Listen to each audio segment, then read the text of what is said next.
Welcome and welcome back to my transmission series. ಇದು day 11.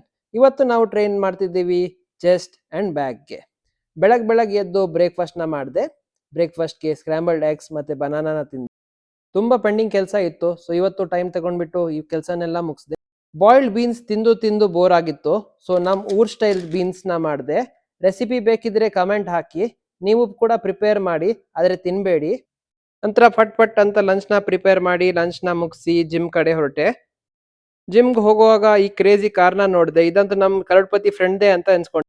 Gym ಅಲ್ಲಿ ನಮ್ಮ crorepati friend ಪ್ರತ್ಯಕ್ಷ ಆದ್ರು. ಅವ್ರು ಪ್ರತ್ಯಕ್ಷ ಆಗ್ಬಿಟ್ಟು ನಂಗೆ ಈ ಡೆಡ್ ಹ್ಯಾಂಗ್ಸ್ ಚಾಲೆಂಜ್ ನ ಕೊಟ್ರು.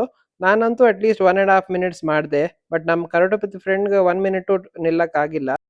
ನೆಕ್ಸ್ಟ್ ನಮ್ಮ ಮಿಸ್ಟರ್ ಕೂರ್ಗ್ ಶಿವ ಬ್ರೋ ಅಲ್ಲೇ ಇದ್ರು. ಸೊ ಅವರು ಸಿಂಗಲ್ ಹ್ಯಾಂಡ್ ಅಲ್ಲಿ ಡೆಡ್ ಹ್ಯಾಂಗ್ಸ್ ಮಾಡೋದು ಹೇಗಂತ ಕಳ್ಸಿಕೊಟ್ರು. ಅವರಂತೂ ನೆಕ್ಸ್ಟ್ ಲೆವೆಲ್ ಪ್ರೋ ಕ್ಯಾಲಿಸ್ಥೆನಿಕ್ಸ್ ಅಲ್ಲಿ.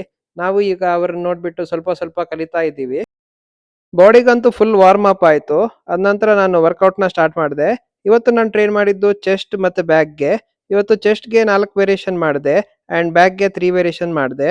ನಾನ್ ಬಂದ್ಬಿಟ್ಟು ಮೋಸ್ಟ್ಲಿ ಇದೇ ಜಿಮ್ ಅಲ್ಲಿ ಟ್ರೈನ್ ಮಾಡೋದು. ಇದು cult 24th main HSR layout gym. ನಾನು ಲಾಸ್ಟ್ 2-3 ಇಯರ್ಸ್ ಇಂದ ಇಲ್ಲೇ ಟ್ರೈನ್ ಮಾಡ್ತಾ ಇದ್ದೀನಿ. ನಂತರ ಸಂಜೆ ಅವತಾರ್ ಮೂವಿ ನೋಡಕ್ಕೆ ವೇಗಾ ಸಿಟಿ ಮಾಲ್ಗೆ ಹೋಗಿದ್ದೆ. ಅಲ್ಲಿ ನನ್ನ ವೈಫ್ ಒಂದು ಪಾಪ್ಕಾರ್ನ್ ಹಾಗೂ ಪೆಪ್ಸಿ ತಗೊಂಡಿದ್ರು. ನಾನು ಸ್ವಲ್ಪ ಪಾಪ್ಕಾರ್ನ್ ತಿಂದೆ. ಮೂವಿ ಮುಗಿಸಿ ಮನೆಗೆ ಬಂದು ಡಿನ್ನರ್ನ ಮಾಡಿದೆ. ಇವತ್ತಿನ ವಿಡಿಯೋಗೆ ಇಷ್ಟನೇ. ನಾಳೆ ಸಿಗೋಣ. ಸಿಯಾ.